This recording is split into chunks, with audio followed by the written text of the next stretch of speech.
always gitu ya. Nah ini Bapak dan Ibu sekalian, saya ingin membicara tentang teknologi dan new normal, bagaimana proses pembelajarannya di perguruan tinggi Bapak dan Ibu sekalian.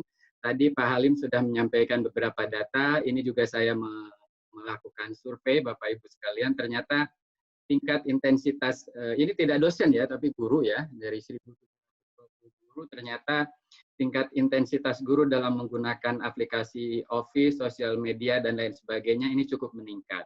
Ya. Terutama di Office ini, kemudian di sosial media. Tapi terkait dengan content management system sedikit, tapi ada yang cukup menarik di sini Pak Halim adalah penggunaan learning management system. Walaupun kalau dilihat lebih dalam lagi, mostly mereka menggunakan Edmodo dan Google Classroom. Paling banyak adalah Google Classroom. Dan web conference, nah ini mestinya tinggi kalau di perguruan tinggi, tapi di sekolah-sekolah ini sedikit begitu ya. Mungkin karena faktor infrastruktur yang memang belum merata di seluruh Indonesia. Nah, saya ingin menyampaikan Bapak dan Ibu sekalian, terkait dengan hal ini, saya ingin Bapak Ibu dapat merefleksikan diri nanti, saya akan jelaskan terkait dengan apa yang disampaikan oleh Ruben, bahwa ada framework bahwa kalau adopsi teknologi dalam pendidikan atau dalam pembelajaran ini ternyata terdiri dari dua level. Level pertama adalah enhancement dan level kedua adalah transformation. Nah, kita berharap dengan adanya coronavirus disease 19 ini adalah pemanasan. Artinya kita akan bergerak di level pertama, yaitu enhancement, minimal substitution sampai augmentation. Tapi di tahun 2021 katakanlah, atau di pertengahan tahun 2020 ini, mudah-mudahan dengan adanya aplikasi yang ditawarkan oleh Sevima, begitu ya, kita bisa bergerak menuju transformation. Syukur-syukur di 2021, 2022 sampai 2024 katakanlah masuk tahap modification. Tapi dengan adanya jasa-jasa yang ditawarkan oleh Sevima dan lain-lain, begitu yang memudahkan kita untuk melaksanakan cyber physical system di pendidikan, maka kita berharap lebih cepat menuju redefinition gitu ya. Jadi transformasinya sudah masuk tahap yang keempat. Ini menurut Ruben atau menurut Prensky gitu ya, kita ingin sampai dengan adanya blessing in disguise COVID-19 ini kita sudah, semua orang sudah doubling. Saya yakin doubling, termasuk nenek saya, termasuk teman-teman Bapak dan Ibu sekalian yang sudah sepuh ini sudah doubling. Doubling artinya sudah mulai berkecimpung dalam dunia teknologi informasi dan komunikasi. Nyatanya baik yang muda termasuk yang tua sudah doubling di dunia sosial media. Semuanya sudah berkecimpung.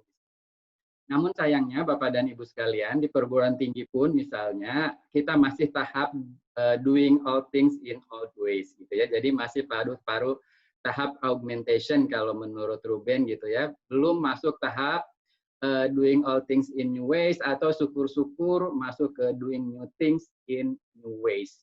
Contohnya seperti apa nanti akan saya berikan Bapak dan Ibu sekalian, pada posisi mana kita saat ini terkait dengan hal ini. Ya. Nah, saya hanya menyampaikan bahwa kita ini ada hikmah di balik musibah, kita dipaksa menuju untuk segera menuju level enhancement. Jadi either substitution atau augmentation, kita bergerak dari doubling atau doing all things in all ways ini bergerak menuju ke level 3 dan level 4.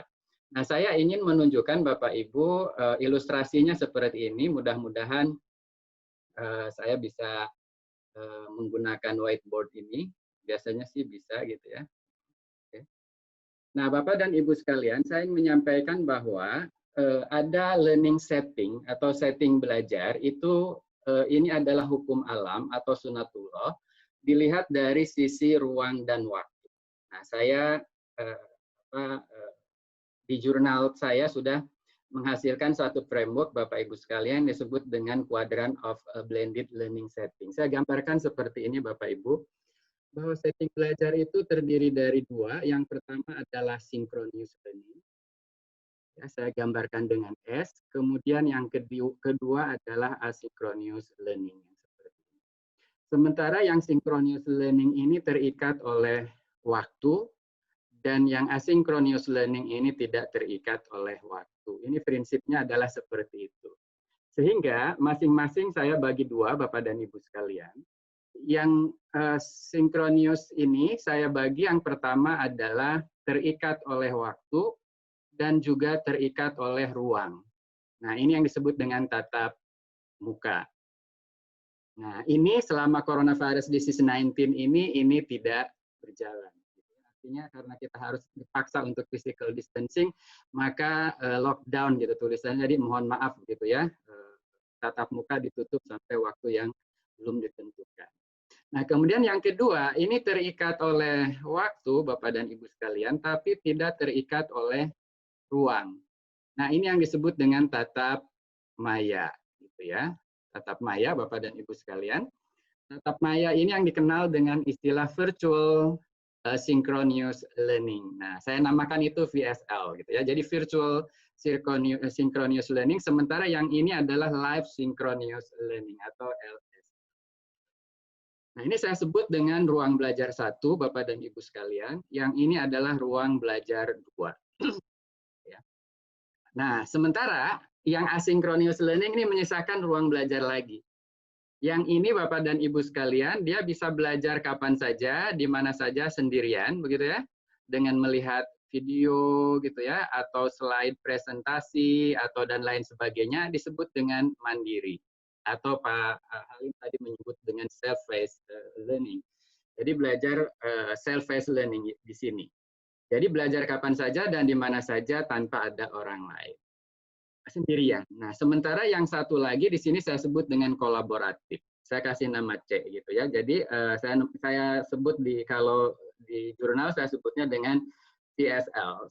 Kolaboratif kolaboratif asynchronous learning, sementara ini adalah self directed asynchronous learning. Yang C ini Bapak dan Ibu sekalian, ini bisa belajar kapan saja dan di mana saja dengan beberapa orang yang lain.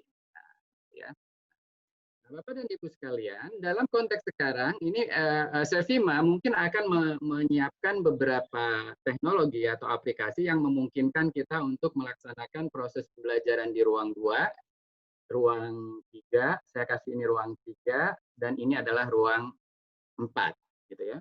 Nah, yang ini kita gunakan teknologi sinkronus ya. Jadi Zoom gitu ya. Kemudian Webex gitu ya, kemudian Google Meeting dan lain sebagainya. Sementara yang ini kita fasilitasi untuk ruang belajar 3 dan 4 itu dengan menggunakan LCMS atau Learning Content Management System atau Learning Management System atau Content Management System saja, itu kayak blog dan lain sebagainya, atau Learning Management System. Nah, Sevima mengembangkan beberapa hal di sini yang termasuk aplikasi Office dan lain sebagainya, tapi saya nggak tahu untuk yang Learning Management System juga mungkin sudah menawarkan. Nah, ini yang harus siap-siap Bapak dan Ibu sekalian untuk perguruan tinggi ini bergerak di sini. Di nomor 2, nomor 3, dan 4. Nah, di mana letaknya? Apakah kita sudah masuk ke tahap 3 atau masuk ke tahap 4, Bapak dan Ibu sekalian? Ternyata pada coronavirus disease 19 ini, kita baru masuk pada tahap 2.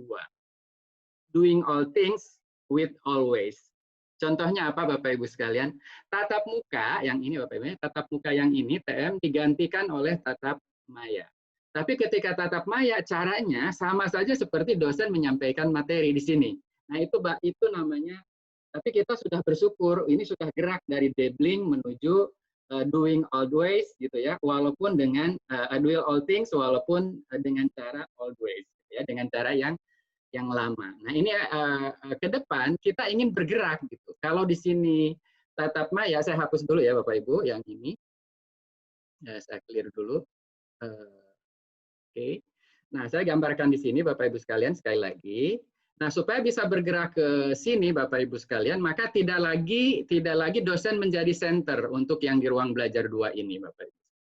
Tapi di sini mahasiswa gitu kan, mahasiswa lain mahasiswa lain, gitu. Kemudian narasumber lain, kemudian lain sebagainya. Ini sudah terjadi apa namanya istilahnya seperti ini, gitu ya. Nah, sementara yang sekarang terjadi adalah seperti ini. Nah, ini dosen, mahasiswa di mana saja dengarkan. Nah, ini baru masuk level 2, Bapak dan Ibu sekalian. Kalau sudah seperti ini berarti masuk ke level 3. Gitu. Nah, saya nggak tahu yang terjadi di perguruan tinggi mostly adalah seperti ini. Jadi tatap muka digantikan dengan tatap maya, tapi cara-cara pembelajaran di tatap mayanya masih seperti yang di sini. Padahal ketika tatap muka sendiri seharusnya sudah tidak seperti ini lagi. Sudah tidak seperti ini lagi, Bapak dan Ibu sekalian ya. Kalau ini kan teacher center gitu ya. Nah, seharusnya yang seperti ini, yang sudah student center. Nah, jadi Bapak Ibu sekalian ini ke depan. Kemudian yang kedua, Bapak Ibu sekalian, ini di sini Bapak Ibu di ruang belajar 3 dan ruang belajar 4 ini tidak diasuh dengan baik. Karena apa? Karena ruang belajar 3 kita berikan konten di sini ya, video misalnya banyak. Kemudian harus didampingi oleh aktivitas asinkron di sini, apakah diskusi, apakah tugas, nah ya, apakah kuis. Nah, ya. Nah, biasanya Bapak Ibu sekalian, ketika dosen memberikan materi gitu ya, kayak materi gitu ya, memberikan materi banyak dia blok gitu ya, satu bundel begitu, padahal materi itu harusnya bite size, itu kecil-kecil, granular gitu ya, sampaikan ke sana, diiringi oleh diskusi atau diiringi oleh tugas. Tapi ketika ngasih tugas gitu ya, ini ngasih tugas, kemudian dibiarin selama 24/7 selama seminggu itu tidak diasuh oleh mahasiswa. Sehingga pola pikirnya adalah, untuk yang asinkronis ini pola pikirnya adalah kalau saya ngajar hari Senin jam 8.30 sampai jam 12 gitu ya, maka proses pembelajaran saya ada seperti ini. Maka akan memeriksa tugas pun dan lain sebagainya di jam sekian, tanggal sekian, di hari sekian. Padahal ini mindset yang harus dirubah di para dosen ini adalah ketika kita menggunakan ruang belajar 3 dan 4, maka fungsi kita adalah 24/7. Servis yang kita berikan kepada kepada mahasiswa. Nah, ini Bapak dan Ibu sekalian, yang ini Bapak Ibu sekalian diperlukan, saya coret lagi, saya hapus lagi Bapak Ibu sekalian, yang ini ya, yang ini Bapak Ibu sekalian diperlukan cara-cara baru. Ya, jadi new gitu ya. Di sini juga diperlukan cara baru. Di sini juga diperlukan cara baru. Nah, ini yang harus kita tekankan kepada Bapak dan Ibu sekalian. Jadi di sini Bapak Ibu ada dua hal yang harus kita buka mindset kita, adalah pertama adalah DIY konten. Nah, jadi para dosen itu diharapkan sudah dapat membuat DIY konten. DIY konten itu do it yourself konten, konten buatan sendiri. Nah, sekarang ini tentu saja Pak Halim sudah paham banyak authoring tools yang bisa digunakan oleh Bapak untuk mengembangkan konten. Misalnya membuat slide presentasi menggunakan Canva, itu bisa digunakan dengan handphone, kan gitu ya. Atau whiteboard ini Bapak Ibu kemudian rekam dengan Zoom, jadilah video presentasi. Nah, yang kayak gini ini harus didorong Bapak dan Ibu sekalian, para dosen menghasilkan ini. Itu di satu sisi. Di sisi lain Bapak Ibu sekalian, dosen harus mampu membuat by utilization content, atau bahasa saya adalah mulung. Mulung. Nah, mulung ini bahasa kerennya Bapak Ibu sekalian disebut dengan kurator konten. Nah, konten kurator, sorry. Nah, konten kurator artinya Bapak Ibu search, find gitu ya, kemudian pilah dan pilih dan tentukan mana yang cocok. Nah, ini baru diberikan kepada mahasiswa. Setelah punya di sini, ini saya sebut dengan queen Pak Halim. Nah, queen. Orang bilang bahwa content is the king, tapi buat saya content is the queen. Dan queen tidak ada artinya kalau tanpa king. King itu apa? King itu adalah activities. Nah, gitu ya.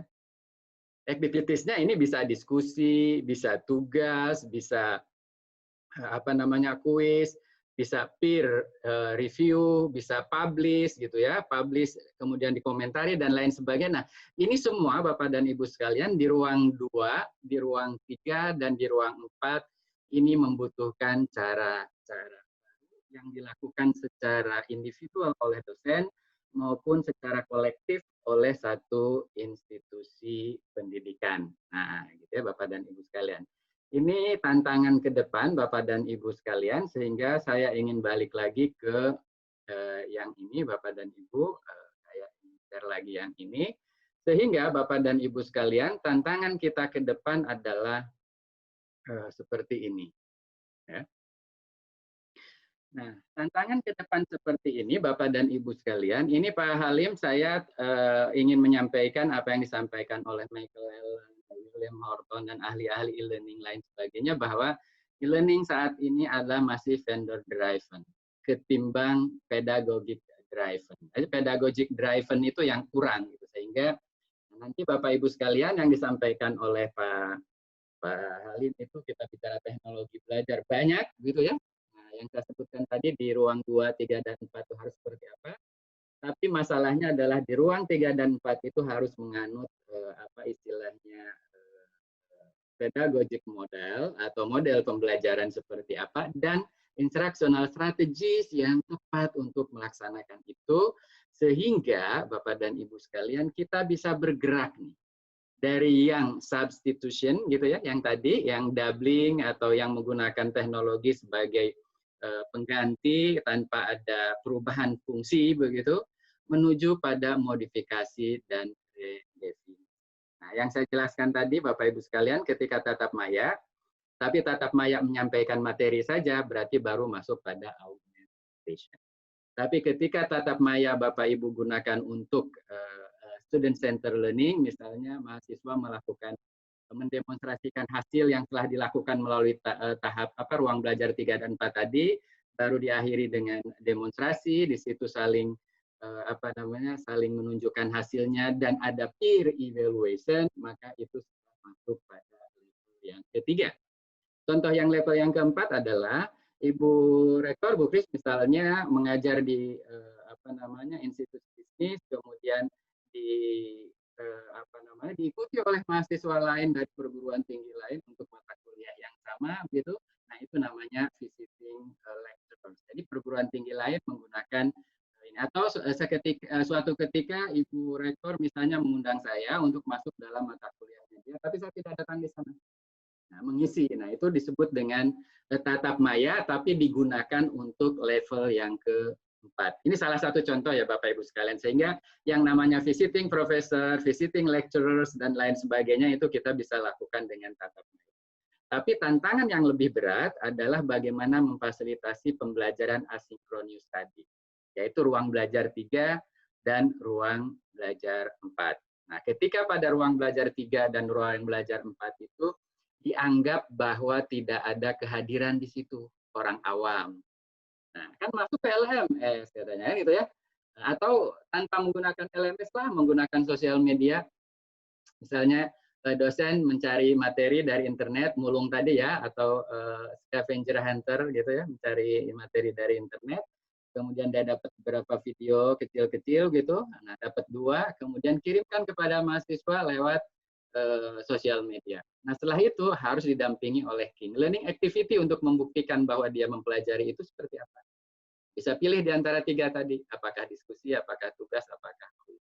Nah, ketika kasih diskusi, hari ini dikasih kepada mahasiswa, bahan diskusi dikasih pada hari ini, tapi di difasilitasinya nanti pada hari Selasa. Kenapa? Karena jadwalnya memang hari Selasa. Nah, itu yang keliru. Hari ini dikasih, besok sudah kita monitor. Minimal kita inisiasi, bagaimana diskusinya, sudah ada ngisi dan lain sebagainya. Nah, setelah itu baru kita berikan 3 langkah Bapak Ibu sekalian. Karena di situ ada menurut itu yang tidak dilakukan oleh para dosen itu adalah memberikan teaching presence. Kedua adalah social presence. Yang ketiga adalah cognitive presence. Yang dimaksud dengan social presence itu adalah ketika mahasiswa memberikan argumentasi diskusi, maka di situ kita bilang, luar biasa. Anda telah memberikan argumentasi yang hebat. Nah, itu namanya social presence. Hadir sebenarnya di situ secara non-fisik. Kemudian yang kedua, kita kutip argumentasi yang dibuat oleh mereka.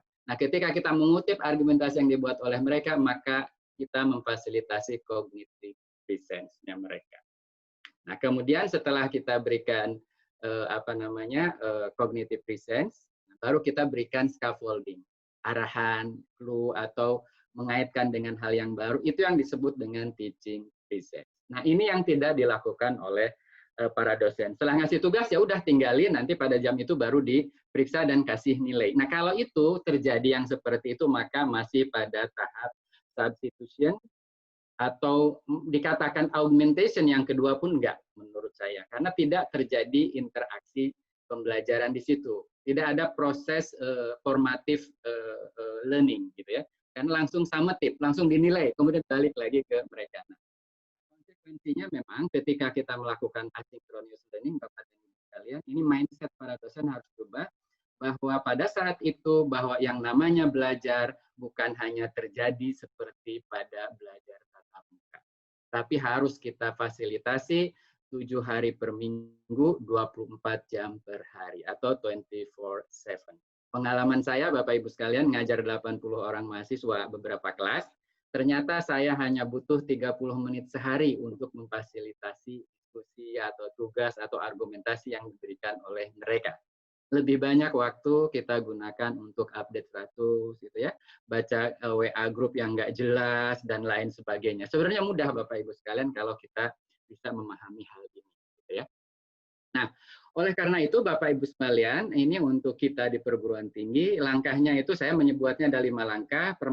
Pertama adalah kita melakukan pemerataan akses ICT di kampus kita, kemudian melakukan perubahan mindset para pendidik, kemudian ini perlu kepemimpinan perguruan tinggi, modeling atau dosen penggerak, dan peran teknologi pembelajaran.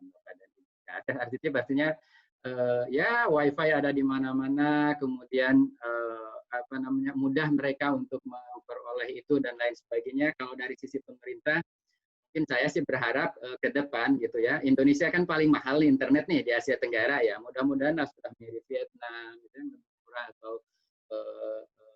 Malaysia gitu ya. Nah, kita masih tinggi Bapak Ibu sekalian, yang pertama. Kemudian yang kedua, infrastruktur ICT mudah-mudahan kita berharap ini sudah bisa menyebar ke beberapa wilayah, seluruh wilayah Indonesia begitu. Nah, kemudian yang paling berat Bapak dan Ibu sekalian adalah merubah mindset. Selama dosen masih menganggap bahwa yang namanya ngajar adalah menyampaikan materi, kalau seperti ini maka Bapak Ibu sekalian tuh ibarat Gojek pangkalan yang bakal tergilas oleh Gojek online. Gojek pangkalan kan berpikir seperti itu, menunggu gitu ya. Tapi kalau dosen pangkalan itu yang namanya ngajar adalah menyampaikan materi. Kalau ngajar menyampaikan materi sudah bisa digantikan oleh media. Direkam kayak, dibuat presentasinya kayak, diapa kayak, dan lain sebagainya. Nah, ini merubah mindset menuju di level 3 dan 4 ini menjadi sangat penting Bapak dan Ibu sekalian. Nah, untuk dapat merubah mindset ini perlu kepemimpinan. Di Indonesia itu kan paternalistik ya, artinya mudah kalau diminta oleh orang lain, oleh pimpinan atau secara top down, ini paling mujarab begitu ya. Tapi di samping itu Bapak Ibu sekalian, ini kita perlu modeling. Jadi di kampus itu perlu melakukan memilih gitu ya, dosen champion gitu, champion yang bisa memberikan role model bagaimana melakukan proses pembelajaran di ruang belajar 2 yang benar itu kayak apa sih? Bagaimana memfasilitasi pembelajaran asinkronus yang memanfaatkan ruang belajar 3 dan 4 yang efektif itu seperti apa sih? Teorinya banyak, ilmunya banyak, contohnya banyak, tapi perlu dosen penggerak. Dan biasanya dosen penggerak menurut ilmunya siapa? Everett Rogers begitu, itu hanya 16%, Pak. Yang innovator dan early adopter itu total sekitar 16% dari satu komunitas di perguruan tinggi tersebut. Nah, ini para pemimpin ini, Ibu Rektor mungkin bisa milih yang 16% itu siapa saja, gitu ya, yang kira-kira dapat memberikan imbas kepada early adopter maupun yang late majority gitu ya. Nah, jangan hiraukan untuk mereka yang skeptik gitu, yang laggard itu ya paling 28, sekian %. Dan itu secara hukum alam pasti ada yang seperti itu. Tapi kita akan sangat tergantung pada dosen-dosen champion ini yang jumlahnya sekitar 16%. Yang innovator dan early adopter atau kategori opinion leaders. Artinya dosen-dosen kita yang kira-kira dia memiliki fans banyak dan bisa mempengaruhi teman-teman yang lain. Ini modeling ini penting untuk dibangun di suatu perguruan tinggi. Nah, kemudian berikutnya adalah teknologi pembelajaran. Jadi pentingnya peran teknologi dan teknologi pembelajaran di sini. Jadi orang-orang seperti saya, Bapak dan Ibu sekalian, itu diperlukan di perguruan tinggi sekarang saat ini. Jadi saya misalnya sebagai instructional designer atau e-learning designer atau instructional media designer, curriculum developer. Nah, orang-orang teknologi pendidikan ini diperlukan sekarang di perguruan tinggi yang dapat membantu Bapak dan Ibu sekalian, baik sebagai tenaga pendidik atau khususnya sebagai tenaga kependidikan untuk mengarahkan proses pembelajaran yang appropriate educational technology sesuai dengan kondisi sekolah atau perguruan tinggi masing-masing. Saya kira itu Pak Halim, Bu April, saya terlalu lama bicara, nanti Ibu Rektor nggak kebagian. Terima kasih. Iya, terima kasih banyak Pak Wes. Oke.